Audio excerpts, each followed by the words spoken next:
Hello friends, आपके अपने channel unicorn MCS में आपका स्वागत है। जैसा कि वीडियो के जो थंबनेल है उससे ही आपको पता चल रहा है कि आज हम क्या चर्चा करने वाले हैं। हम चर्चा करने वाले हैं कि आईपीआर जो है आपका इनकम प्रॉपर्टी रिटर्न है वो कैसे भरा जाना है। आईपीआर से मतलब है चल अचल संपत्ति का जो विवरण है वो कार्मिकों को हर वर्ष गवर्नमेंट को देना पड़ता है। पहले क्या होता था कि गजेटेड कार्मिकों के लिए ही होता था, लेकिन अब गजेटेड हो चाहे नॉन गजेटेड हो सभी को इनकम प्रॉपर्टी रिटर्न भरना अनिवार्य है। तो देखिए, इसके बारे में जो गवर्नमेंट का ऑफिशियल ऑर्डर है वो ऑलरेडी आ चुका है। 31 जनवरी इसको बढ़ने की अंतिम तिथि है और 1 जनवरी 2025 से ये बढ़ना शुरू हो गया है। आईपीआर अगर फिल नहीं किया गया तो उस कंडीशन में कौन से नुकसान होने वाले हैं और जॉब के ऊपर ऐसे कौन से इफेक्ट पड़ने वाले हैं कि आईपीआर नहीं बढ़ने पर वो प्रभावित होंगे। तो जानिए क्या है इसके बारे में पूरी न्यूज़ और क्या है डिपार्टमेंट ऑर्डर, और इस वीडियो में हम ये भी देखेंगे कि आईपीआर कैसे भरा जाना है। चलिए शुरू करते हैं। देखिए, कार्मिक विभाग का ये ऑर्डर है। इस ऑर्डर को आप आराम से रीड कर लीजिए। 30/12 का ऑर्डर है ये, 30 दिसंबर का, जिसमें आईपीआर बनने के लिए गाइडलाइन जारी की गई थी। इसमें साफ साफ कहा गया कि जो आपका आईपीआर है वो 1 जनवरी 2025 से बनना शुरू हो जाएगा।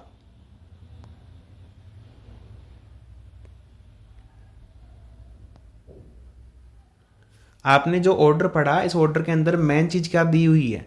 सबसे जो मुख्य प्रभाव पड़ने वाला है, अगर आईपीआर आपके द्वारा चल अचल संपत्ति जो विवरण आपके द्वारा नहीं भरा जाता है, तो पहला महत्वपूर्ण चीज़ क्या है? आपकी जो वेतन वृद्धि है, जो आपका वार्षिक इंक्रीमेंट है, उसके ऊपर रोक लगा दी जानी है, वो प्रभावित होगा।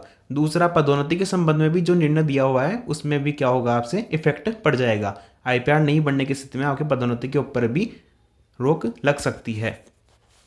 देखिए, मैं आपको बता दूं, गत वर्ष क्या हुआ था कि कुछ लोगों ने आईपीआर नहीं भरा था। तो उस कंडीशन में क्या हुआ, जब आईपीआर नहीं भरा गया तो डीडीओ द्वारा वेतन वृद्धि नहीं लगाई गई और बाद में आईपीआर, बाद में पोर्टल को अनलॉक होने के बाद में आईपीआर वापस से भरवाई गई और संबंधित सीबीओ या डीओ को इसके बारे में निर्देशित किया गया कि उनकी वेतन वृद्धि तभी हो। इसी के संदर्भ में आपको बता दूं कि जब भी पदोन्नति की गई, अभी थोड़ा दिनों पहले जैसे वरिष्ठ सहायक की पदोन्नति हुई थी, कनिष्ठ सहायक से वरिष्ठ सहायक की पदोन्नति हुई थी, उस कंडीशन में क्या हुआ था, पदोन्नति का जो आदेश था उसमें साथ में आईपीआर की प्रति मांगी गई थी कि उस वर्ष का विवरण दिया जाए कि अचल संपत्ति का विवरण भरा गया है या नहीं भरा गया है। चलिए ऑर्डर में आगे देखते हैं। ऑर्डर में आगे लिखा हुआ है कि आपका जो आईपीआर है उसको बढ़ने के लिए आपको क्या करना है, अपनी एसएसओ जो आईडी है आपकी, उस पे जाना है और राजकाज पोर्टल बनाया हुआ है आईपीआर बढ़ने के लिए, उस पोर्टल पे जाके आपको आईपीआर भर देनी है। तो चलिए हम शुरू करते हैं वीडियो कि आईपीआर किस प्रकार बढ़नी है। अगर आपके नाम पे कोई प्रॉपर्टी नहीं है तब भी आपको आईपीआर बढ़ना अनिवार्य है, आपको नील की रिपोर्ट देना अनिवार्य है। चलिए शुरू करते हैं। देखिए, सबसे पहले क्या करना है, आपको एसएसओ लॉगिन कर लेना है। ऐसे लॉगिन कर लिया, पेज पे आ गए हम। यहाँ क्या करना है, आपको आई डालनी है, पासवर्ड डालनी है और कैप्चा डाल के लॉगिन कर देना है। जैसे ही हम लॉगिन करते हैं हम गवर्नमेंट के ऐप्स पे आ जाते हैं। यहाँ देखिए, एक तरफ आते हैं गवर्नमेंट ऐप्स, एक तरफ आते हैं सिटीजन ऐप्स। यहाँ लिस्ट के अंदर आपको क्या दिखाई दे रहा है, यहाँ राजकाज आईपीआर नाम से एक ऑप्शन जो मैंने टिक कर रखा है वो आपको शो हो रहा है।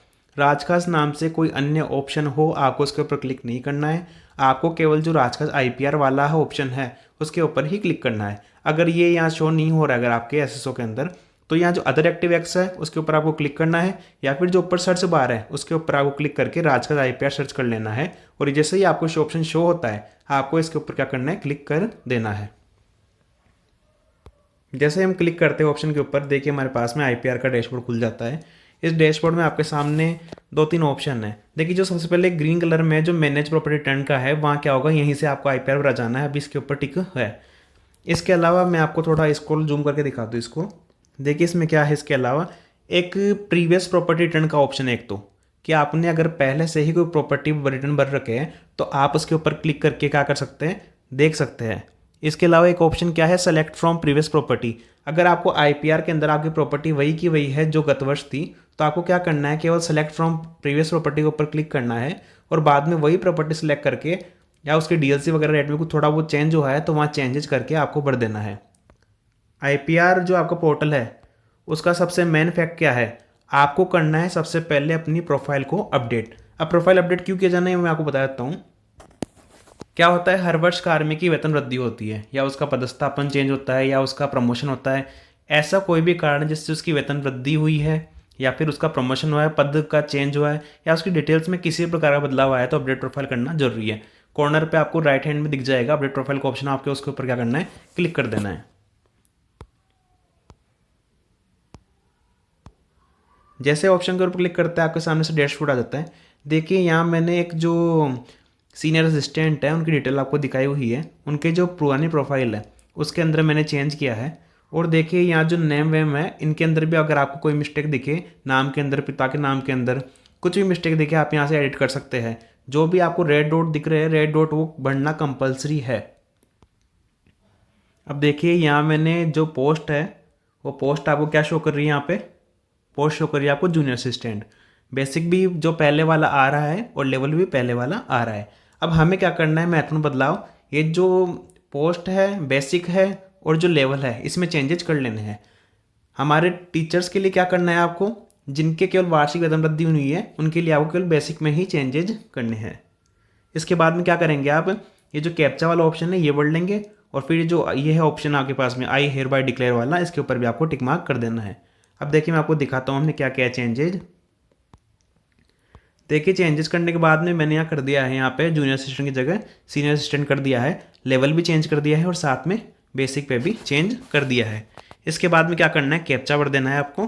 कैप्चा भरने के बाद में आपको क्या करना है, ये जो ऑप्शन है आई हेयर बाय डिक्लेयर वाला, आपको इसके ऊपर क्लिक कर देना है कि जो आपके द्वारा जो जानकारी सबमिट की गई है वो बिल्कुल एक्यूरेट और ओके है।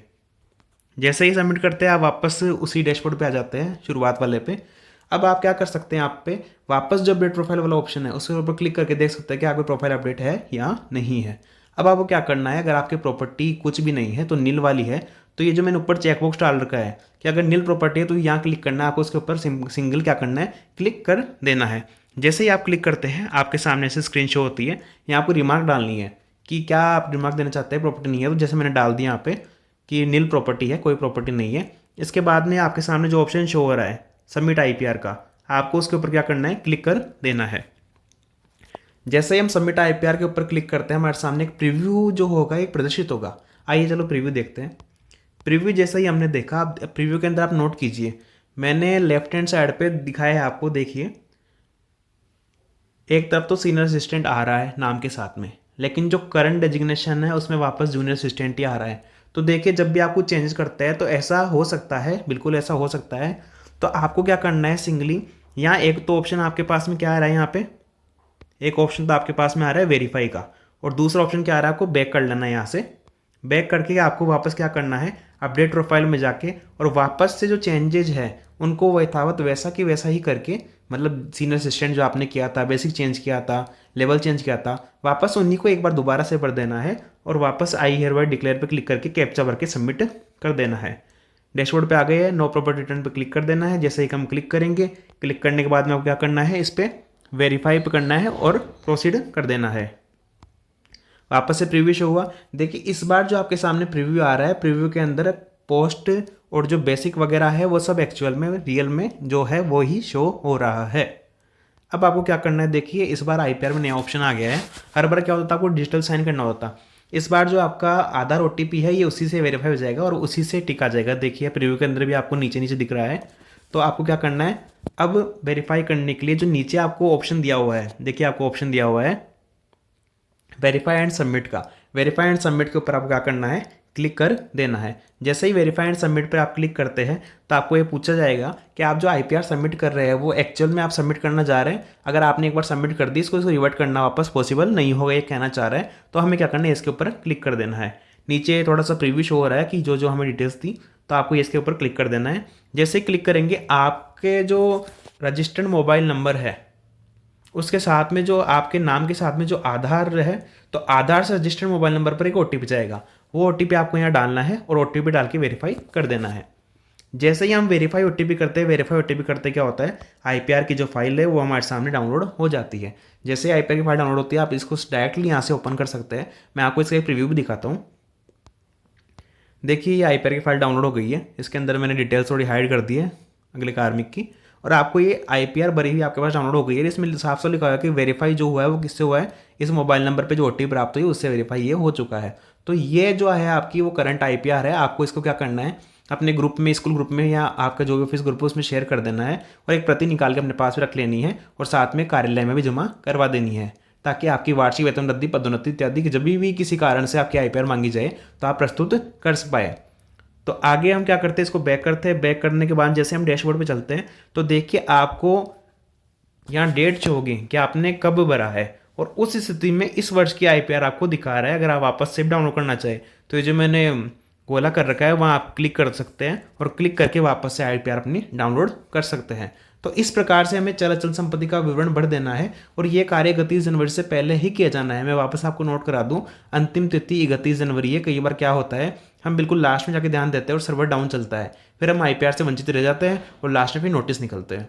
तो मेरा सजेशन ये रहेगा, आप समय से पहले ही आईपीआर भर दीजिए अपना, और हमारे इस वीडियो को ज़्यादा से ज़्यादा शेयर कीजिए ताकि लोगों तक ये जो रेलेवेंट इन्फॉर्मेशन है वो पहुंच सके। वीडियो को लाइक कीजिए और चैनल को हमारे को सब्सक्राइब कीजिए। मिलेंगे आपके साथ एक नेक्स्ट वीडियो में एक नई जानकारी के साथ। तब तक के लिए थैंक यू।